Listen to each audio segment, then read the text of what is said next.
U.S. President Donald Trump is poised to potentially meet with Russian President Vladimir Putin as early as next week in an effort to negotiate a resolution to the ongoing conflict between Russia and Ukraine. This would mark their first in-person encounter since Trump returned to the White House earlier this year.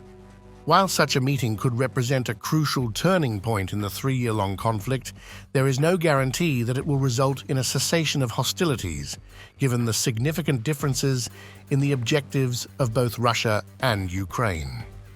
The U.S. has warned of imposing severe tariffs and other economic sanctions should the violence continue. But so far, there are no signs of any let-up in the fighting in Ukraine. And stepping up diplomatic and economic pressure on the Kremlin risks stoking international tensions amid worsening Russia-U.S. relations. Here's all you need to know about the Trump-Putin equation and the rapidly evolving geopolitical dynamics.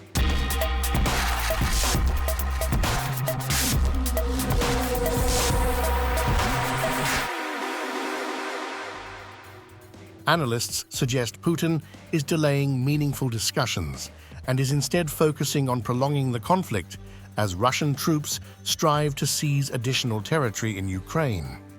An offensive launched by Russia in the spring is anticipated to persist into the fall and is making progress at a quicker pace than last year's offensive.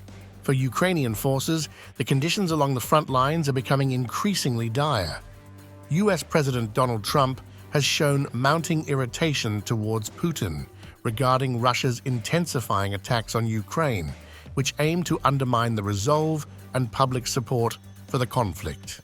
Initially, Trump set a 50-day deadline for Moscow, but as the Kremlin persisted in its bombardment of Ukrainian areas, he revised his ultimatum to an earlier date. Nonetheless, increasing diplomatic and economic pressure on the Kremlin could potentially escalate international tensions. Putin has shown no signs of willingness to negotiate or compromise.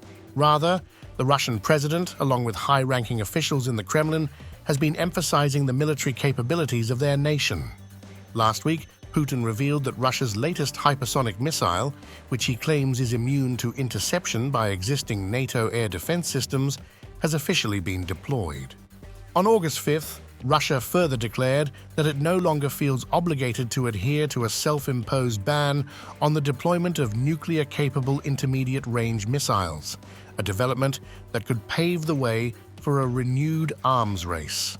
In a related statement, former Russian President Dmitry Medvedev cautioned that the ongoing conflict in Ukraine might escalate into a direct confrontation between Russia and the United States. In response, Trump ordered the repositioning of 2 U.S. nuclear submarines to address the situation. Is it the end of the Trump-Putin alignment? Analysts at the European Policy Center say Putin has treated Trump's initiatives with scornful disregard, showing how little he thinks of him. Russia has even launched serious attacks on Ukrainian civilians after calls for peace from the White House. Up till now, the U.S. had reacted minimally, offering little more than statements that were, at times, unexpectedly gentle and seemed to favor Russia. Think tank analysts say Putin has overplayed his hand. Trump sees the world as being governed by strong men who divide power between them. Putin's actions make the Americans look weak and ineffectual, insulting Trump at a personal level. Trump's ability to fulfill his commitments and threats may hinge, at least in part, on the extent to which Moscow takes steps towards reconciliation.